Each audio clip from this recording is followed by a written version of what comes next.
Assalamualaikum warahmatullahi wabarakatuh. Perkenalkan, nama saya Muhammad Ali Siskarafi dengan NIM 24051204070 dari kelas Teknik Informatika C dari tahun 2024. Jadi, pada kesempatan kali ini saya ingin menganalisis penerapan keamanan pada aplikasi TikTok. Jadi di zaman sekarang semua manusia tidak dapat jauh-jauh dari sebuah aplikasi maupun platform.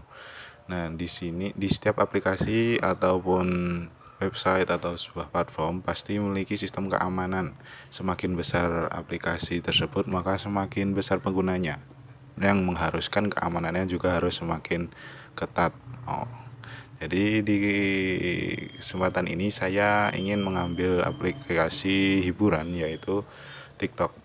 Jadi TikTok sendiri adalah platform media sosial berbasis video pendek yang dimiliki oleh perusahaan asal Tiongkok, yaitu ByteDance. Karena memiliki ratusan juta pengguna aktif di seluruh dunia, TikTok harus menerapkan sistem keamanan yang sangat ketat untuk melindungi data pribadi pengguna, akun pengguna, sistem server, dan banyak lagi. Untuk selanjutnya itu seberapa penting sih keamanan aplikasi. Jadi di setiap aplikasi maupun website tuh mengharuskan adanya keamanan aplikasi untuk memberikan kepercayaan kepada pengguna bahwasanya aplikasi ataupun website tersebut memang aman. Jadi data pribadi maupun data-data yang sangat sensitif tidak dapat bocor terhadap kepada oknum ataupun hacker. Jadi keamanan dalam sebuah aplikasi itu sangat penting karena aplikasi menyimpan berbagai data sensitif pengguna. Tanpa sistem keamanan yang baik, data dapat dicuri, dimanipulasi, atau bahkan sistem dapat diserang hingga tidak bisa digunakan. Oleh karena itu, keamanan menjadi fondasi utama dalam pengembangan aplikasi modern. Keamanan aplikasi berlandaskan konsep CIA Triad. Jadi ada 3 komponen utama dalam keamanan aplikasi, yaitu yang pertama confidentiality atau kerahasiaan data, atau bisa disebut sebagai bank yang dapat menyimpan suatu data dan tidak dapat diakses oleh orang lain. Yang kedua yaitu integrity, yaitu keutuhan data, atau sama dengan halnya yaitu seperti tanda tangan. Jadi tanda tangan dari awal sampai akhir tidak dapat diubah. Jadi keutuhan data saat data dimasukkan sampai data dikeluarkan itu tetap sama dan tidak berubah. Dan yang ketiga yaitu availability atau ketersediaan sistem, sama sepertinya seperti kartu ATM. Jadi kartu ATM dapat digunakan setiap hari, dapat diakses setiap hari. Jadi aplikasi maupun website yang baik itu dapat diakses setiap hari dan setiap saat. Jika salah satu dari CIA Triad tadi gagal, maka sistem dianggap tidak aman. Jadi minimum lah untuk keamanan aplikasi yaitu ada confidentiality, integrity, dan availability. Untuk selanjutnya yaitu keamanan dalam TikTok sendiri memiliki beberapa keamanan. Untuk yang pertama yaitu keamanan dalam hal jaringan atau network security. Di TikTok sendiri pada websitenya menggunakan HTTPS TLS, yang dimana itu jika user menginputkan suatu data, entah itu login atau register, maka disimpan pada suatu server tidak sama dengan yang diinputkan. Jadi jika suatu saat servernya dibobol ataupun dihack, maka si hacker ini tidak dapat mengambil data pengguna secara utuh.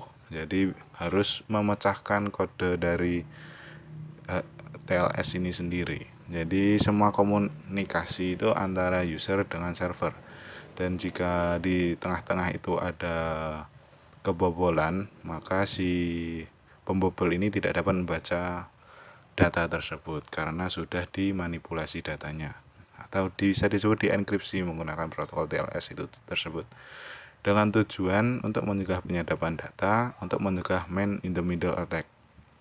Nah, untuk man in the middle attack sendiri yaitu jika jika seorang pengguna mengakses wifi publik Jadi jika pengguna mengakses WiFi publik dan ada pengguna lain yang pintar dalam hal hacking ataupun pembobolan seperti itu, dia bisa masuk ke IP dari pengguna WiFi publik tadi. Jadi dia masuk di antara tengah-tengah tadi. Jadi ketika user menggunakan suatu aplikasi ataupun website yang mengirimkan data pribadi, itu si pembobol dapat mengaksesnya karena WiFi tersebut publik, tidak private. Jadi semua orang bisa masuk ke dalamnya. Jadi hati-hati jika mengakses WiFi publik, jangan mengirimkan data pribadi melalui website maupun aplikasi. Dan untuk keamanan yang kedua yaitu keamanan autentikasi atau authentication security. Di TikTok sendiri memiliki dua keamanan autentikasi. Yang pertama yaitu two factor authentication atau 2FA, yaitu jika kita melakukan login maka kita mengharuskan untuk memasukkan kode OTP, biasanya dikirim melalui SMS maupun email, atau bisa menggunakan device verification. Jadi jika kita ingin melakukan login di device kedua, maka device kedua mengirimkan ke device pertama bahwasanya ada device yang ingin login ke akun di device pertama. Jadi kita harus menyetujui di device pertama agar device kedua dapat masuk dengan aman. Dan yang kedua yaitu hashing password. Seperti halnya tadi, jika password tidak disimpan dalam bentuk asli, melainkan dalam bentuk hash. Misalnya hash 256 atau algoritma hashing modern lainnya. Jadi jika kita melakukan register password maupun login password, jadi passwordnya tidak disimpan pada server itu tidak menggunakan kalimat asli. Contoh passwordnya yaitu admin 123. Jadi jika dimasukkan di server, maka tulisannya bukan admin 123 akan tetapi akan berupa huruf maupun angka yang acak. Dan itu tujuannya untuk database bocor. Jika database bocor, password tetap sulit dibaca. Jadi agar si pembobol tidak dapat membaca data pribadi dengan mudah, lebih aman. Selanjutnya yaitu keamanan aplikasi. Nah, di TikTok sendiri memiliki 3 keamanan aplikasi, yaitu yang pertama rate limiting yang membatasi percobaan login berulang. Nah, contoh kasusnya yaitu jika kita melakukan login dan salah password. Nah, kan seumpama kita melakukan salah password sebanyak 5 kali dan kita harus menunggu berapa detik lagi untuk mencobanya lagi. Nah, itu yang disebut rate limiting. Karena jika tidak digitukan server akan penuh. Jadi biasanya contoh itu setiap menit server hanya bisa membaca 10 kali. Nah, jadi jika kita semenit itu melakukan 10 kali percobaan login, maka akan ada notif bahwasanya harus mencoba beberapa detik lagi agar bisa. Dan yang kedua yaitu menggunakan CAPTCHA. Seperti yang kita ketahui, CAPTCHA sering muncul saat kita mengakses suatu website maupun website. Yang sering yaitu website. Kalau aplikasi jarang menggunakan CAPTCHA. Jadi kalau kita mengakses website TikTok, biasanya kalau login maka mengharuskan kita mengisi CAPTCHA yang bertujuan untuk mencegah bot login otomatis. Kan di CAPTCHA sendiri biasanya harus menentukan mana gambar yang benar, contoh lalu lintas, mana gambarnya yang benar, ataupun mengisi angka ataupun huruf yang bentuknya abstrak aneh dan biasanya ada garis-garisnya. Nah, di situ agar tujuannya untuk bot tadi agar tidak bisa membaca huruf atau angka tersebut. Dan selanjutnya yaitu session management, yaitu token sesi memiliki masa berlaku tentu. Nah, jadi session management ini berlaku di websitenya TikTok. Jadi jika kita melakukan login maka akan ada waktunya. Jadi kayak kalau di warnet itu ada billingnya. Nah, jika kita mengakses TikTok itu lebih dari itu maka kita harus melakukan login lagi. Biasanya itu terjadi jika kita tidak mengaksesnya selama beberapa hari. Jika kita menghapus tabnya atau mengclose Windows gitu, contohnya seperti itu. Jadi biasanya kita kalau ingin kan membuka ke websitenya TikTok lagi, kita harus login lagi. Dan yang selanjutnya yaitu keamanan berbasis AI. Keamanan berbasis AI, jadi di zaman sekarang memang banyak aplikasi maupun website yang menggunakan AI untuk segala hal. Jadi tidak hanya untuk mencari informasi, tidak hanya untuk membenarkan algoritma. Jadi di AI di TikTok ini bisa untuk keamanan. Contohnya yaitu untuk TikTok menggunakan machine learning pada AI untuk mendeteksi akun bot, deteksi aktivitas abnormal, atau deteksi spam. Nah, contohnya jika deteksi akun bot, jadi seumpama setiap menit ada akun yang biasanya yang biasanya menyukai suatu video sebanyak 10 per menit, contohnya seperti itu, dan tiba-tiba keesokan harinya dia bisa menyukai suatu video 100 video per menit. Nah, itu bisa dikatakan akun bot maupun aktivitas abnormal yang biasanya 10 sampai 20 likes per menit, tiba-tiba 100 likes per menit. Dan bisa juga ketika di komen, jika komennya itu biasanya 5 komen per menit, tiba-tiba menjadi 50 komen per menit, itu bisa dikatakan akun bot maupun spam. Teknik itu teknik itu dinamakan behavioral analysis atau pattern recognition. Nah, untuk contohnya seperti itu tadi. Jadi aktivitas yang tidak normal yang biasanya segini tapi tiba-tiba membludak menjadi beberapa, maka itu bisa disanksi ban atau penghapusan akun biasanya. Lainnya yaitu keamanan infrastruktur dan server. Nah, di suatu aplikasi pasti memiliki server untuk menyimpan suatu data. Jadi di TikTok ini memiliki 3 keamanan infrastruktur dan server. Yang pertama yaitu firewall, yaitu menyaring traffic masuk dan keluar. Jadi firewall ini sama seperti gerbang, jadi suatu gerbang yang ada security-nya. Nah, jadi di setiap aplikasi maupun website pasti memiliki aturan-aturan tertentu untuk agar bisa melakukan login atau register, atau bisa dikatakan di sini yaitu masuk ke aplikasi maupun website tersebut. Nah, firewall ini bagian menyaringnya, jadi dia akan melihat mana akun yang tidak memenuhi aturan, maka dia tidak bisa masuk, maupun jika tidak memenuhi aturan juga tidak bisa keluar itu. Jadi dia adalah satpam di gerbang tersebut. Dan untuk yang kedua yaitu IDS dan IPS. IDS sendiri yaitu Intrusion Detection System, dan IPS yaitu Intrusion Prevention System.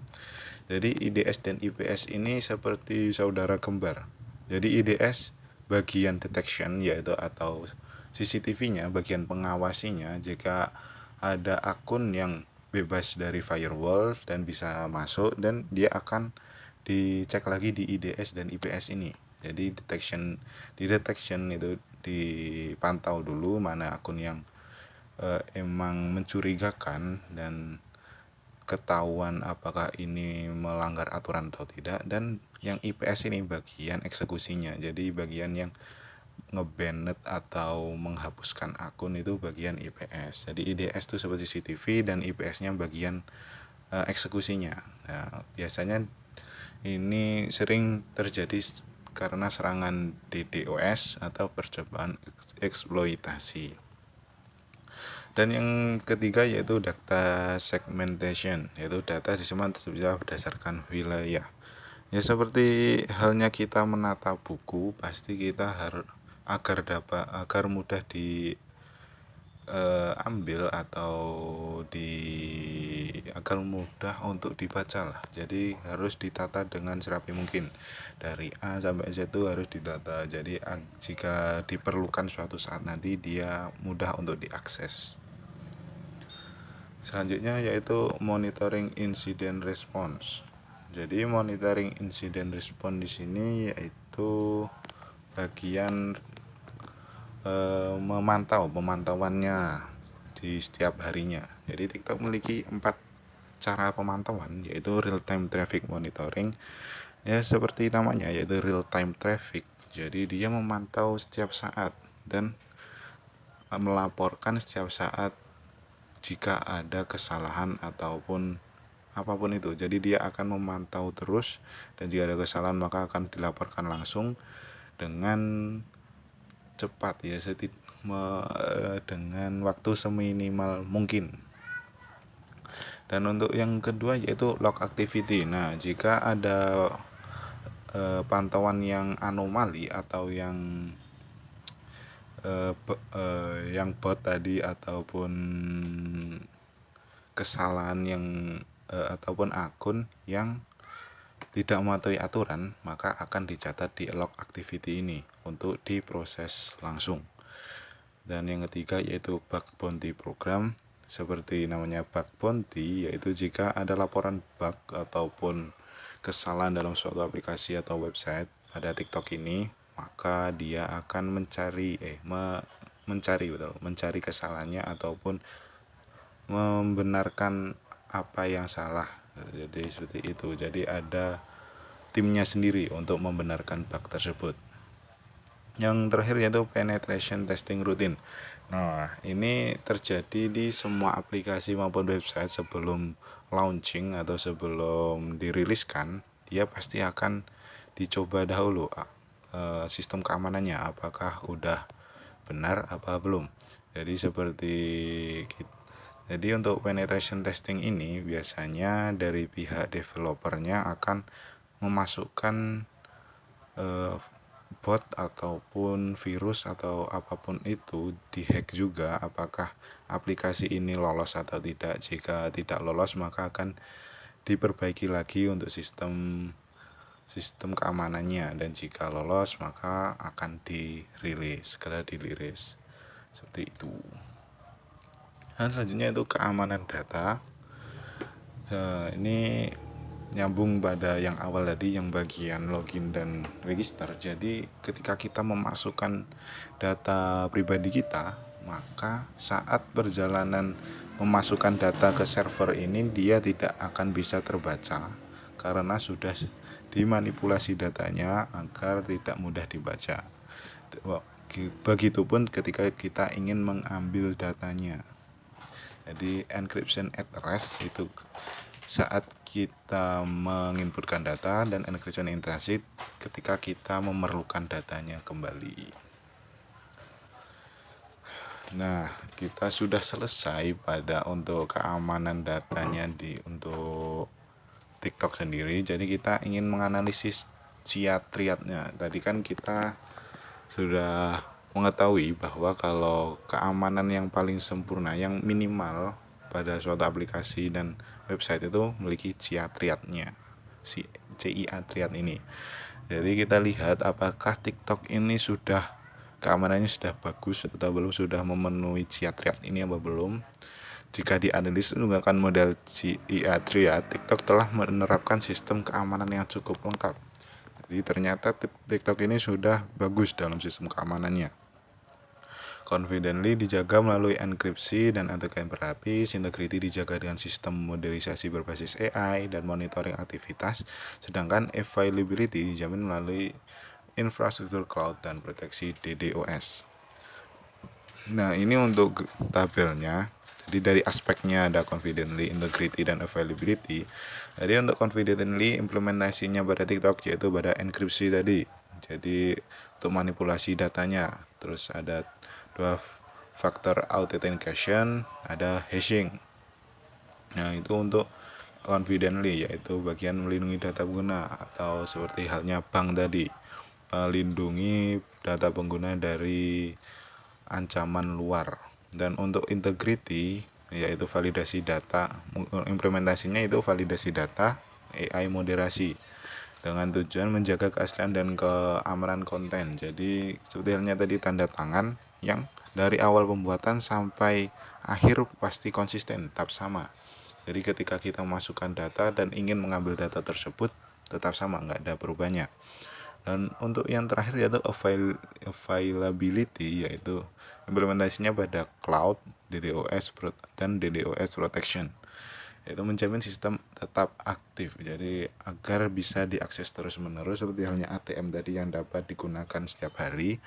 Dia cloud dan DDoS protection ini memberikan fasilitas atau menjaga agar aplikasi dan website tersebut dapat diakses setiap saat.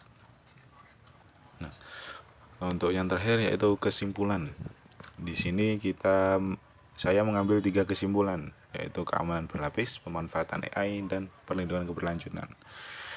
Yang pertama ya keamanan berlapis. TikTok menerapkan keamanan berlapis mulai dari enkripsi data menggunakan TLS tadi, terus menggunakan hashing password hingga two-factor authentication, yaitu dengan menggunakan kode OTP tadi. Pendekatan ini melindungi data pengguna baik saat dikirim maupun saat disimpan. Nah, jadi saat dikirim tadi data tidak bisa diakses, tidak bisa diambil tidak bisa dibaca secara manual karena sudah dimanipulasi, dan saat disimpan pun dia juga masih dimanipulasi. Tapi jika kita ambil dan diperlihatkan pada pengguna, dia tidak dimanipulasi lagi tapi menggunakan data yang aslinya. Jadi sangat aman. Untuk yang kedua ya pemanfaatan AI, yaitu TikTok menggunakan artificial intelligence atau AI dan machine learning untuk mendeteksi aktivitas mencurigakan seperti bot, spam, brute force, serta pelanggaran sistem. Sistem ini bekerja secara otomatis dan real time untuk menjaga keamanan platform.